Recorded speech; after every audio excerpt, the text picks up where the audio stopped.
Hi everyone, this is Alejandro Cremades, and today we're going to be talking about how to stop losing investor interest during fundraising.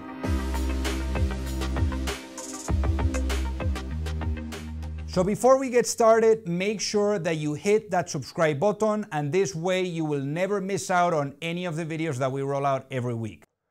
So startup fundraising is a game. I mean, it's like poker. It combines strategy, it combines psychology, and it's a long sales cycle. I mean, it could be shorter in some instances if you know the process and the methodology, but ultimately it can be long.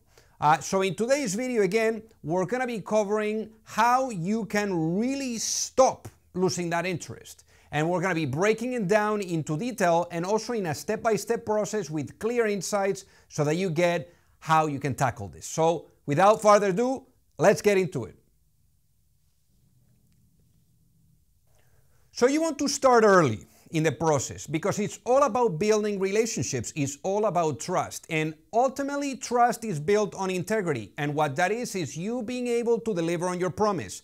It's never going to happen where you meet with an investor on day one and right away they give you a check. It just doesn't happen. You only see that on the movies. So essentially what you want to do is, rather than waiting to the point where you need the money and you are like, oh my God, we need money, let's go out there. You want to start right away, literally as early as having an idea on a napkin. At that point, you go out, you start talking with people, and always think about that when you go and you're in fundraising mode, never go for money. Because as the saying goes, if you go for money, you're gonna get advice. But if you go for advice, you're gonna get money twice. So always go from the mindset of building the relationship, of getting advice, of getting feedback from that investor, and really giving them the chance to slowly getting to know you. And as a result of that, you may be able to get it from them in a smooth way, the suggestion of, hey, are you guys looking for money? Now, if you get that question, are you guys looking for money during the process, you need to know whether that question is coming from a position of interest or that question of you looking for money, if it's coming from a position of curiosity. If it's coming from curiosity, you want to get them back into the advice, into the feedback mode. But if it's coming from a position of interest, you want to push them over the edge so that potentially that investor becomes your lead investor, which essentially is going to open the round for everyone else that perhaps you've been getting also advice and feedback from, and pushing them all towards making an investment. Because remember that at the end of the day, what drives checks is fear of missing out. That sense of the train leaving the station rather than the train being there stuck. Because if you create that sense, everyone is want to be in, because if they don't get in, the train is going to be, the ticket is going to be more expensive, or they're even going to lose the train. And ultimately, remember that for an investor, time is their best friend, because the more time that goes by, the more that they get to see how you're able to de-risk the investment and delivering on your promise. And on your end, time is your worst enemy, because the less time, the less runway, and the less runway, obviously, the less money in the bank, and obviously as well, the possibility of going bankrupt. So start as early as possible and focus on building those relationships. Leave aside the getting the check or the money right away. You also want to ramp up the marketing and the PR. What you're at the end of the day doing is you're creating a storm. When you're in fundraising mode, you want to time everything. You want to time a launch. You want to time, getting people on board. You want to time perhaps whatever that is, whatever update that is media worthy. You want to time it as well with your fundraise so that it goes in parallel, and it's something that you can share with the investor. When you're fundraising, remember that it's all about trying to create that storm so that the investor constantly keeps hearing about you, whether it's from people, whether it's from the press, but they need to keep you always top of mind, because that's whenever everything clicks and ticks for them, they're gonna be like, okay, time to make an investment. I know these guys, they are doing an excellent job. I like this space. I'll make an investment. So again, try to time whatever you're doing with the fundraising as well with the PR, the marketing, and getting the word out there about some of the exciting stuff that you are doing. You need to keep your fundraising efforts and the timeline to a minimum. Typically, those rounds of financings, especially for startups, they're going to be anywhere between 3 to 6 months. If it's taking you more than 6 months, there's something wrong. There's something off. And at that point, you need to put an end to the fundraising, try to reflect back on some of the feedback that you've been gathering, and implement that, and perhaps go back to market in a few months from now. But if you're past 6 months, there's clearly something off. So again, remember, the minute that you say that you're fundraising, the clock starts to tick. So if you're going for people for advice, just keep it that way until you get a lead investor, someone that prices the round. Then once you have that, then you can announce to the world that you're raising money, and at that point, the clock is going to tick. If it's past 3 months and you're going back to an investor and they see that you have not been able to raise your round, they're going to think that everyone else rejected you and that that's the reason why you're going back to them, because your opportunity is not that exciting. So be careful with the timing and always put yourself in that 3 to 6 month time frame, no more and no less.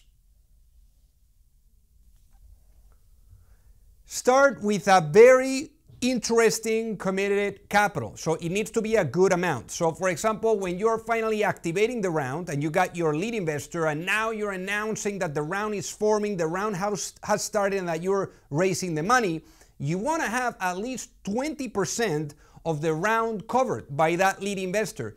Anything under 20%, it may be a little bit tricky. But again, when you go out to people and you say, I'm raising money and I'm in the middle of it, they're going to ask you first how much money you already have committed for this round, and then two, who has committed that amount of money, and that's going to be the social proof. So those are questions that you need to have in place, because this is going to add and bring tremendous signaling towards the market and towards others potentially taking action and also investing. Make sure that you are mastering storytelling. And storytelling is what's going to give future and possibility. It's all about packaging and positioning, whether it is the narrative that you're using for your introductory meetings, where you're really nailing it on the why, the what, and the how. The why, how you started with the business, what pushed you over the edge to really bring it to life. The what, how is the market, what's the timing, why now? How much is growing, what's the market size, what's the compounding annual growth rate? The how.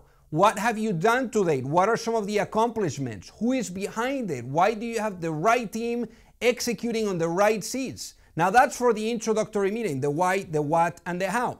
Now for the pitch deck, you want to make sure that you have a very compelling presentation that is between 15 to 25 slides, no less, no more. You can actually use the pitch deck template below that founders are using all over the world to raise millions. You don't need to start from zero, create something like what we have that would really help you. But again, it's all about storytelling, because people are not investing in your present, they're not investing in your past, they are investing in your future, and they are investing in you, and they're investing as well because they want to help you in building the business. So you gotta give them a really compelling future, and that's what comes with storytelling. On your timeline and on your strategy, you need to create a strategic roadmap that it's going to include the follow-ups. On the follow-ups, always follow up with something compelling, with an update. Because remember, you're never going to get an investment day one. You're going to meet with the investor, and then over the course of time, you're going to be following up, essentially delivering on your promise, on what you promised them the first time that you met. So you want to follow up when there is great milestones accomplished on the revenue, when there's team members, when there's mentions on the press, but really you gotta be top of mind, always. So the follow-up is something that you want to time. If you're, for example, engaging with 50 investors, try to make sure that you have them all on the same phase on that sales cycle, because it's ultimately a sales cycle. So if you're following up with all of them regarding a press mention or whatever that is, try to get them on the phone as a result, but don't try to have them all scattered with all types of different, follow-ups. Try to keep it consistent, because you're going to make your life much easier this way. So you want to keep the investors always updated. It's all about momentum. And that's what you're going to be essentially doing if you're able to send good follow-ups, if you're able to keep them updated on the progress, on the round. And again, it's all about fear of missing out. So hit a like on this video, leave a comment as well, and let me know what you're up to. And again, don't forget to subscribe to the channel because we're rolling out videos every week that you don't want to miss. And if you're raising money, shoot me an email at alejandro@pantheraadvisors.com. I would love to help out. Thank you so much for watching.